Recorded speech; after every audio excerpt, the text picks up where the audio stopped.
Assalamualaikum warahmatullahi wabarakatuh.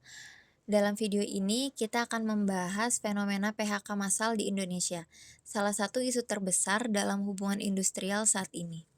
Kita akan melihat sektor yang terdampak, penyebabnya, serta dampaknya terhadap pekerja dan bisnis. Tren PHK massal di Indonesia.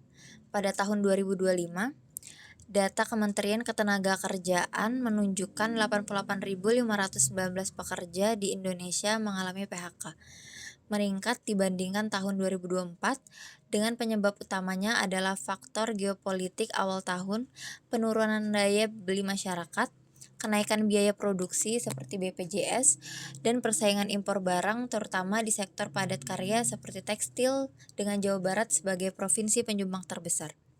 Serikat Pekerja bahkan memperkirakan angka mendekati 100.000 pekerja. Sektor bisnis terdampak. Beberapa sektor yang paling terdampak PHK adalah manufaktur, terutama tekstil dan sepatu, perdagangan besar dan jasa, serta beberapa perusahaan teknologi dan media yang melakukan efisiensi besar-besaran. Contoh kasus PHK massal. Contoh fenomena PHK muncul dari aksi buruh di pabrik PT Yonghyun Star di Sukabumi yang menolak rencana PHK massal. Selain itu, perusahaan e-commerce besar juga melakukan PHK besar setelah merger operasional. Situasi ini mencerminkan adanya konflik konkret antara pekerja dan manajemen.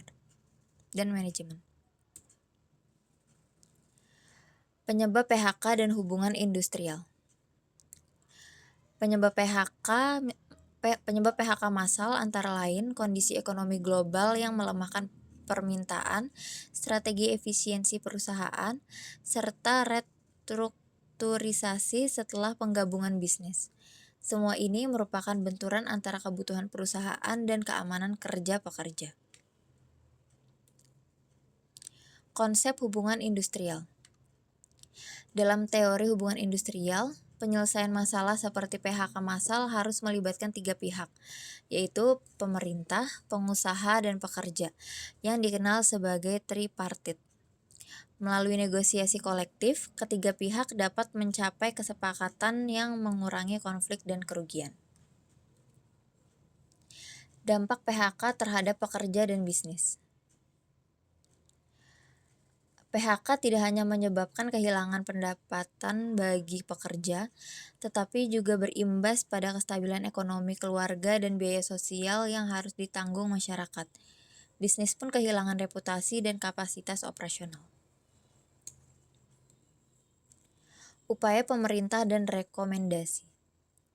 Langkah perbaikan yang dapat dilakukan termasuk memperkuat kebijakan jaminan kehilangan pekerjaan, mendorong dialog tripartit yang intensif, dan menyediakan pelatihan ulang bagi pekerja agar mampu bersaing di pasar kerja baru.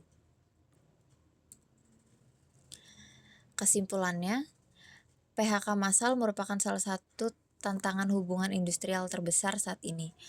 Untuk itu dibutuhkan kolaborasi kuat antara pemerintah, pengusaha, dan pekerja agar tercipta lingkungan kerja yang adil dan berkelanjutan.